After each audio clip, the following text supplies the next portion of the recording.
We're tracking the end of strong winds that have been roaring across all of southern Wisconsin today. And then I'll give you a first glimpse of a very strong storm possibility for next week. That's coming up. You're gambling with World War III. You're gambling with World War III. Plus, tensions spill over in the Oval Office between President Trump and Ukrainian President Volodymyr Zelensky during a meeting that was supposed to be about ending Russia's war with Ukraine. And I'm Ellie Liberté, digging into the investigation of Madison's 193 missing ballots from November, what Elections Commission staff say went wrong. And it's all ahead on News 3 Now at 6. Good evening. Thanks for being with us. I'm Eric Franke. And I'm Sarah Carlson. We begin with first weather as high winds are blowing still across southern Wisconsin. Those winds will be bringing in some much cooler temperatures for the weekend.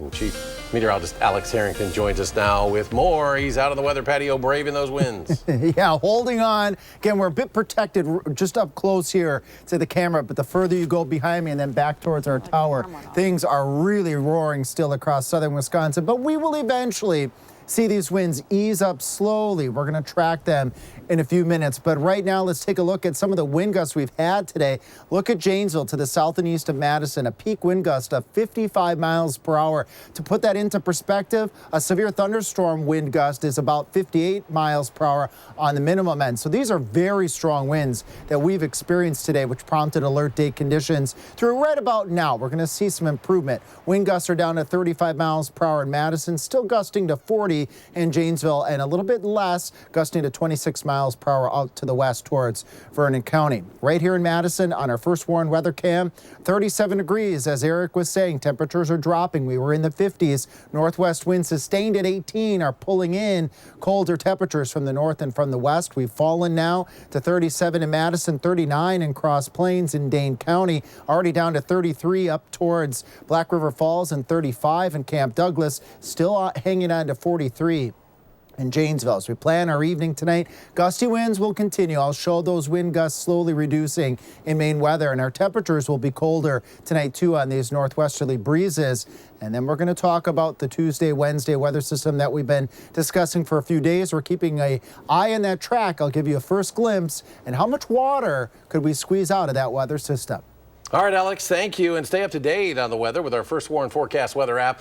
Hourly forecasts, road conditions, the latest radar, and you can download it for free in your phone's app store. Just search WISC weather. A heated Oval Office exchange seemingly derailing an agreement between the United States and Ukraine. The Ukrainian president departing the White House early as negotiations went south. President Trump told him to return, quote, when he is ready for peace. Reporter Julia Benbrook is in Washington with details.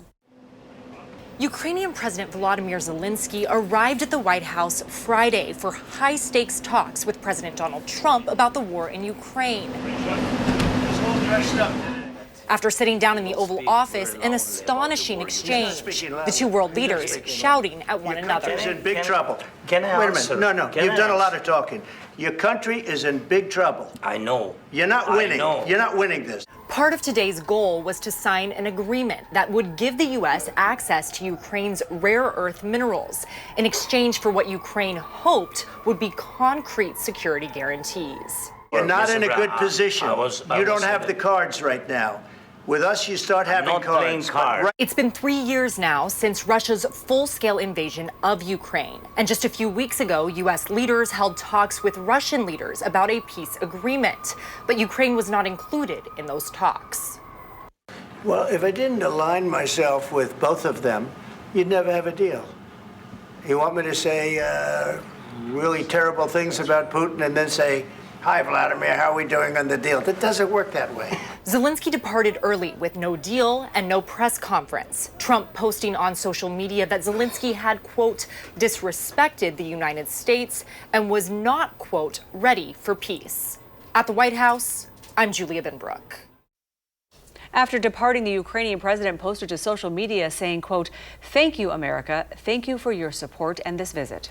English will soon be the official language of the United States, according to a White House official. President Trump will make that change, signing an executive order. It marks the first time in U.S. history that an official language was designated on a national level. The order will also rescind a mandate from the Clinton White House that required agencies to provide help to people who don't speak English, although the agencies will still be able to do so. The U.S. Census Bureau says roughly 80% 80% of American households use English as a primary language. Dozens of states have already approved legislation that makes English their official language. Back in late December, the Madison City Clerk's office announced there were 193 uncounted absentee ballots from the November election. That discovery sparked an investigation by the Wisconsin Elections Commission. And that investigation was released just last night. Our Ellie LaLiberte spent the day digging into the findings and joins us now with more. Ellie.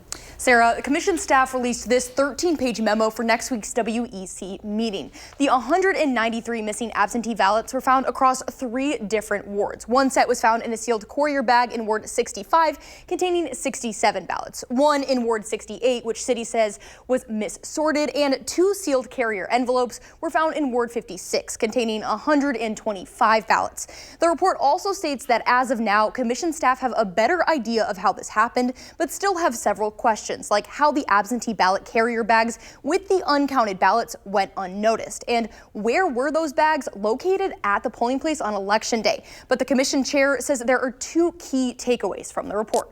The first of which being sort of a cascade of clerical and organizational mistakes, oversights that resulted in these ballots not getting counted. And I think that's one part of this story.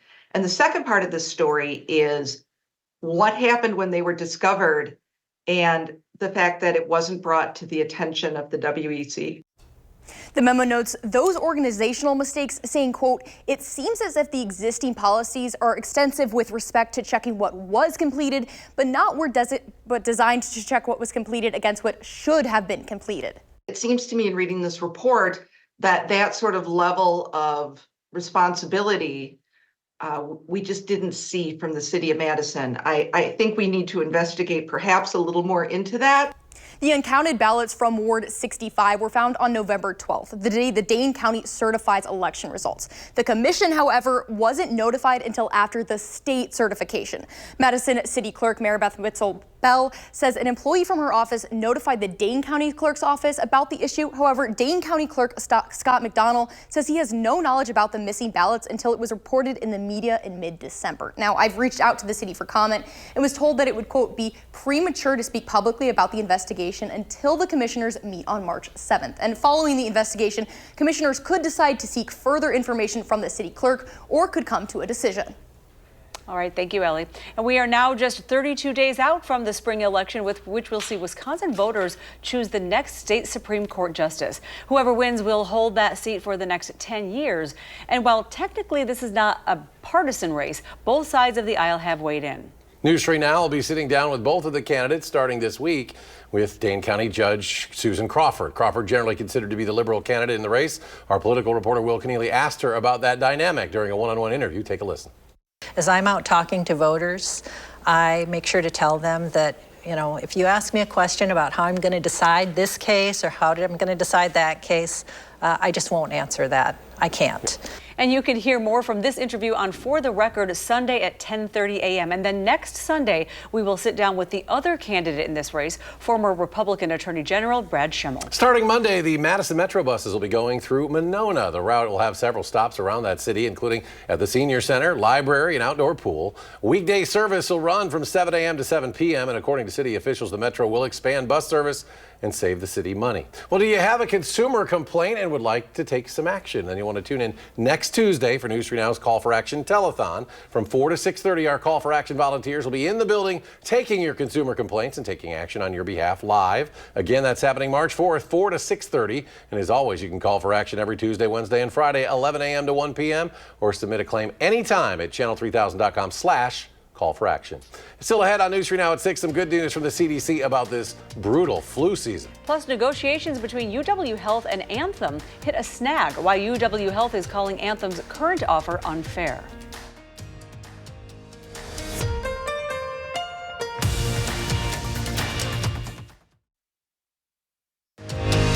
You're watching News 3 Now at 6.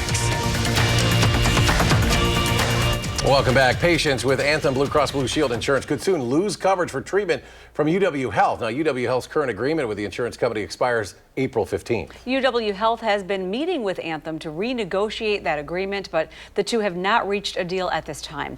Right now, Anthem Insurance is still in network with UW Health and its affiliates, but if the two do not come to a deal by April deadlines, which could impact people with commercial, Medicaid, and Medicare Advantage products across a range of hospitals in the area. Now, in a statement about the negotiation, UW Health said in part, quote, Anthem's current offer is neither fair to their members nor our care teams. The healthcare provider also accused Anthem of offering an increased reimbursement rate well below the rate of inflation. It also says Anthem is demanding the ability to unilaterally change payment terms without a renegotiation, and that the insurance company overuses prior authorization requirements. And we've also received a response from Anthem to UW Health. In it, they say UW Health is requesting a price hike more than 4 times the current rate of inflation in the first year alone. That statement reads in part, quote, we want UW Health to remain in our networks and will continue to work with them to reach an agreement. However, we cannot agree to excessive price increases that would only make health care less affordable for our members. The flu season may have reached its peak. That's according to data from the CDC. The agency says flu activity is still elevated, but has gone down now for 2 consecutive weeks. While that is good news, the CDC expects several more weeks of flu activity. This was also the first season since the start of the COVID-19 pandemic that flu hospitalizations surpassed those from COVID. When we come back, a local high school jazz ensemble prepares to compete against the very best in the world. Plus, the Federal Reserve's preferred inflation gauge cools for the month of January, why there's still cause for concern despite that good news. And temperatures cooling off for the weekend. Alex with his complete forecast after a short break.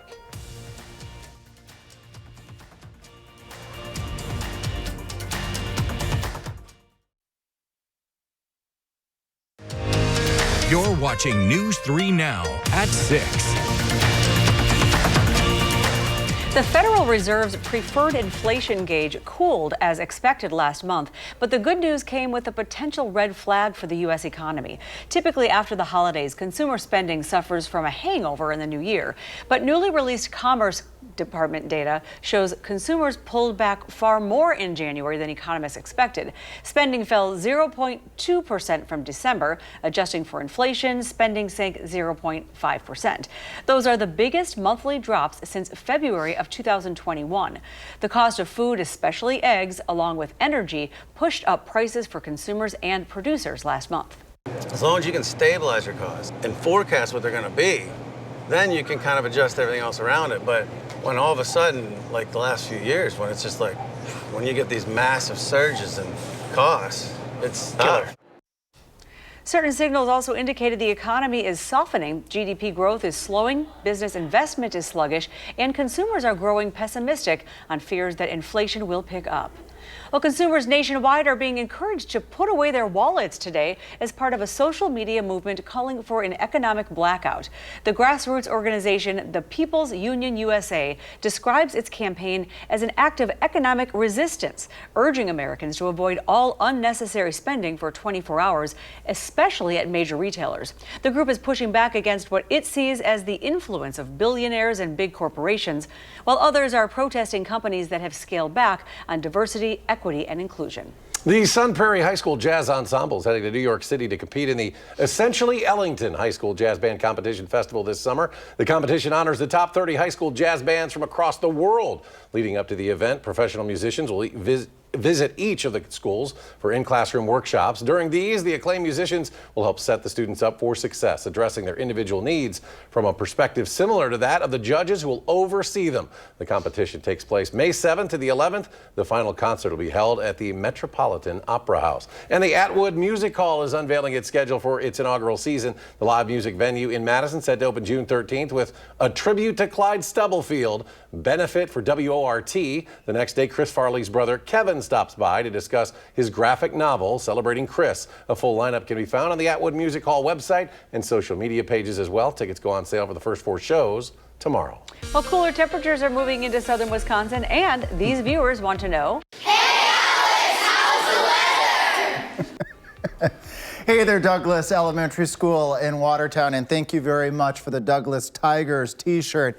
How's your weather? Your weather tonight, breezy conditions, temperatures falling through the 30s. The winds will be slowly easing up as we move through the evening and then as we go into your Saturday. Thanks again for having me out. We'll have a little bit more from Douglas Elementary in just a moment. Look at some of these wind gusts. Actually, when I was out in Watertown today, we were showing live that those wind gusts were getting up to 53 miles per hour in Lone Rock. Look at Janesville, 55 mile per hour wind gusts today. That's approaching severe thunderstorm criteria wind gusts, and those wind gusts certainly mean business. Right now, current wind gusts across all of southern Wisconsin between 25 to 30. We still have 35 mile per hour wind gust at the airport, and in Janesville, still a 40 mile per hour wind gust. If you watch just closely here with our Edgewater First Warn weather cam, you can see it move just a little bit, but this one's secured pretty tight there. 37 degrees though at Madison. Temperatures have been falling behind a cold front, and it's behind that cold front that those winds really revved up today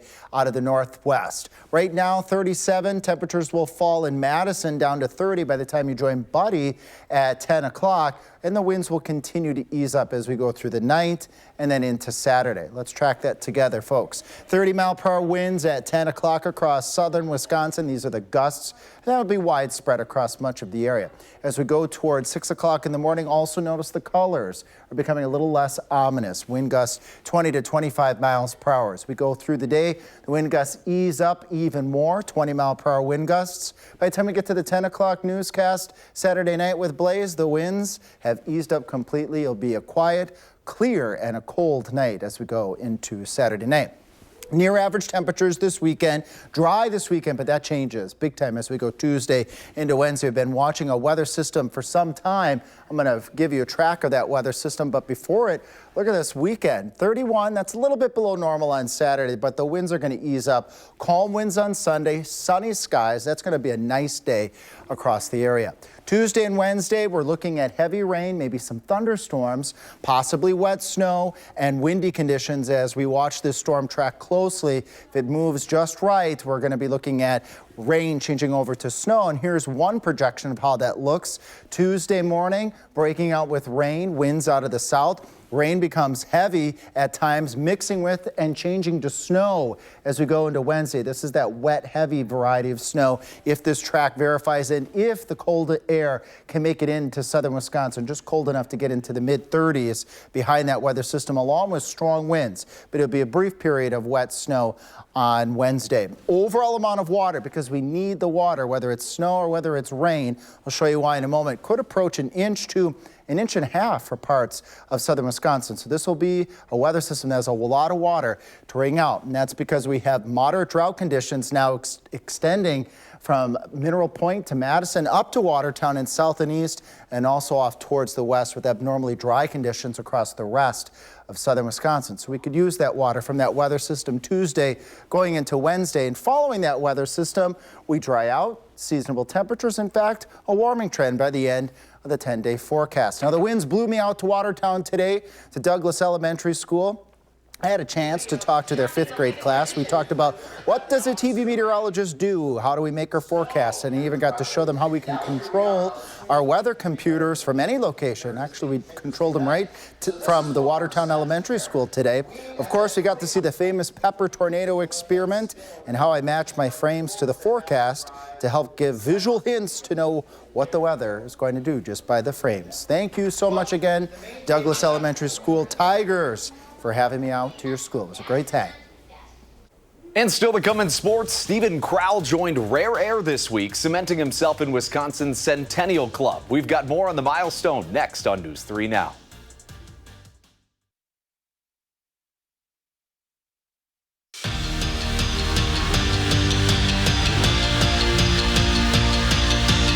When Wisconsin men's hoops beat Washington on Tuesday night, they didn't just prove who the real UW is. Steven Crowell also cemented himself into an elite club, becoming just the 8th player in program history to win 100 games as a Badger.